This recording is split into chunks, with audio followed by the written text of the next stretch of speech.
2 ವರ್ಷದ ಹಿಂದೆ ಒಂದು ಇಂಟೆಲಿಜೆನ್ಸ್ ರಿಪೋರ್ಟ್ ಕೂಡ ಸರ್ಕಾರಕ್ಕೆ ಸಲ್ಲಿಕೆ ಆಗಿತ್ತು. ಧರ್ಮಸ್ಥಳಕ್ಕೆ ಉದ್ದೇಶಪೂರ್ವಕವಾಗಿ ಷಡ್ಯಂತ್ರ ಮಾಡೋದ್ರ ಬಗ್ಗೆ ಡೀಟೇಲ್ ಆಗಿ ಬರೆದಿದ್ರು. ಅಂದ್ರೆ ಸಂತೋಷ್ ರಾವ್ ನಿರಪರಾಧಿ ಅಂತ ಆದ್ಮೇಲೆ ಈ ಒಡನಾಡಿ ಸಂಸ್ಥೆಯವರು, ತಿಮ್ರೋಡಿ, ಮಟ್ಟಣ್ಣವರೆಲ್ಲ ಸೇರಿ ಒಂದು ಸಭೆ ಮಾಡಿ ಈ ತರದ ಒಂದು ತೀರ್ಮಾನ ತಗೊಂಡ್ರು ಅಂತೇಳಿ ರಿಪೋರ್ಟ್ ಕೂಡ ಸಬ್ಮಿಟ್ ಆಗಿದೆ.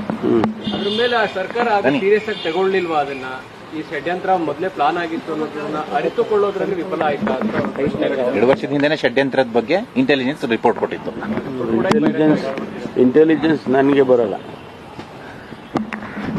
ಅದ್ರ ಮಾಹಿತಿ ನೀವು ತಗೊಂಡಿದ್ದೀರಾ?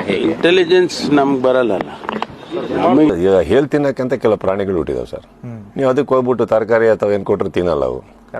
ಈಗ ನೀನ್ ಯಾಕೆ ಹೇಲ್ ತಿಂತಾ ಇದೆ ಅಂತ ಮುಂದೆ ನಿಂತ್ಕೊಂಡು ವಾದ ಮಾಡೋದ್ ಬೆಟ್ರ, ಅದಕ್ಕೊಂದು ಇರತ್ತೆ ಹೇಲ್ ತಿನ್ಕೊ ಹೋಗು ಅಂತ ಹೇಳೋದು ಬಿಡೋದ್ ಬಿಟ್ರ ಕೆಲವು ಚೇಂಜ್ ಆಗಲ್ಲ. ಭಗವಂತ ಅವ್ರನ್ನ ಎಷ್ಟೇ ಮೇಲೆ ತಗೊಂಡೋದ್ರು ಚೇಂಜ್ ಆಗಲ್ಲ. ಸಂತವ್ರ ಮುಂದೆ ನಾವು ತಲೆ ಕೆಡಿಸ್ಕೊಂಬಾರ್ದು, ಅಂತವ್ರ ಬಗ್ಗೆ ಮಾತಾಡೋದು ವೇಸ್ಟೇ. ಗೊತ್ತಾಯ್ತಲ್ಲ? ಸೊ ಬಿಟ್ಟಾಗ್ತಾ ಇರ್ಬೇಕಷ್ಟೇ. ಅವರು ಚೆನ್ನಾಗಿ ತಿನ್ನೋದನ್ನ ಚೆನ್ನಾಗಿ ತಿಂತಾ ಇದಾರೆ. ಅದು ಆ ಬುದ್ಧಿಗಳು ಏನು ಮಾಡ್ಬೇಕು.